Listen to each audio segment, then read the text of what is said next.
U društvu smo Danijela Tomića, čovjeka koji je odgovoran za operaciju BMW-a u Hrvatskoj.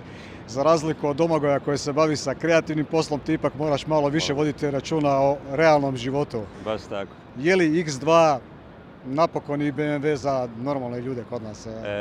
Ja bi čak rekao, ovo je moj osobni favorit sa ovog sajma. X2 je, točno po mojem mjeri, nije prevelik, nije ni premali, nije ni preženski, nije ni premuški, nego je unisex, ali moćan auto i pogotovo što se tiče i pogona, relativno jak, najveći motor je trenutno, još će vjerojatno oni još neku možda M verziju napraviti, o tome još ne znamo ništa, ali kako se čuje moglo bi to biti. Uglavnom, za sada imamo 2,5 dizelaša sa 231 konja, to je za tako mali auto je relativno puno. Ne brinete se vi oko udjela dizelskih motora u vašoj prodajnoj floti? Jer sam neki dan vidio da je čak imate preko 95% su vam dizelski agregati, a vidimo ovdje na sajmu da svijet automobilistički ide potpuno drugim smjerom. A dobro, to je sad trenutno neki trend, svi pričaju o elektrifikaciji, naravno i BMW je tu vodeći. Što se tiče toga, BMW je izbacio već 2012. prve fully electric aute, to je bio i3, koji je i relativno uspješno iz početka već išao. Prošle godine je BMW prodao 100.000 električnih automobila. Plug-ina, ne? Ne, mislim tu je uključen i plug-in, ali i veliki udio toga je fully electric, to je i3 koji je znači čisto samo na električni pogon ide i mi vidimo isto tu budućnost, ali ja mislim da dizel isto ima svoju budućnost, zato što pogotovo kod ovog modela dolazi EU norma, znači Euro 6D, koji je najčišći dizel ikad napravljen i po meni se ja tu uopće ne brinem da će dizel imati svoje mjesto na tržištu, pogotovo i na našem tržištu. A dajte mi još recite, ova liberalizacija uvoza rabljenih automobila, da li to remeti nekakav vaš posao, dakle ovu želju za očuvanjem ekologije, jer koliko ja znam,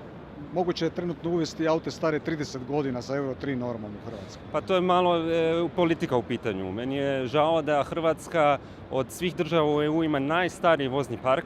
Ja mislim da u prosjeku 13 godina star. 14,1. Čak je to već i naraslo. Znači tu se vidi veći trend rasta te starosti automobila i tu po meni bi trebala politika nešto poduzeti da ne postanemo smetlište starih automobila. I ja mislim da Pa tu je vaša uloga jako velika. Bitna i mi se trudimo evo upravo sa ovakvim modelima da stvorimo znači jedno tržište za najinovativnije dizel motore i ne samo tu, X2, imamo X4 koji ovdje na sajmu slavi svoju svjetsku premijeru. To je kao facelift, za mene je to potpuno novi auto, možemo poslije još pogledati njega, da vidite uglavnom što se tiče dizajna za koji je isto odgovoran djelomično i Domagoj, naš dizajner koji je u BMW-u visoko pozicioniran. Dakle, koliko sam te uspio shvatiti, ti misliš da će koegzistencija klasičnih i konvencionalnih pogona sa obnovljivim izvorima energije i takvim pogonima još jedno dulje vrijeme živjeti zajedno? Ja mislim da svaki pogon ima svoje mjesto i još domet električnih automobila nije dovoljno velik da ja mogu iz Zagreba doći do Dubrovnika. To danas još nije moguće. A punjenje električnih baterija još traje predugo, nije to kao na benzinskoj da stavim, da napunim ga u roku od 2-3 minute, nego ja moram puniti auto satima. Ok, Daniel, ti si isto biznismen i poduzetnik iz Hrvatske. Ovdje je danas bilo veličanstveno. Vidio sam te na štandu od Mate Rimca i bio si ozarena lica kao i mnogi drugi. Ja, apsolutno. Ja sam ponosan na svaki naš proizvod i pogotovo na Matu. Matu ja znam već jako dugo i mislim da je on primjer puno mladim ljudima u Hrvatskoj. Zapošljava preko 300-350 ljudi u Hrvatskoj, to su mladi ljudi koji bi inače tražili vjerojatno posao negdje u inozemstvu, da je samo više takvih mladih poduzetnika.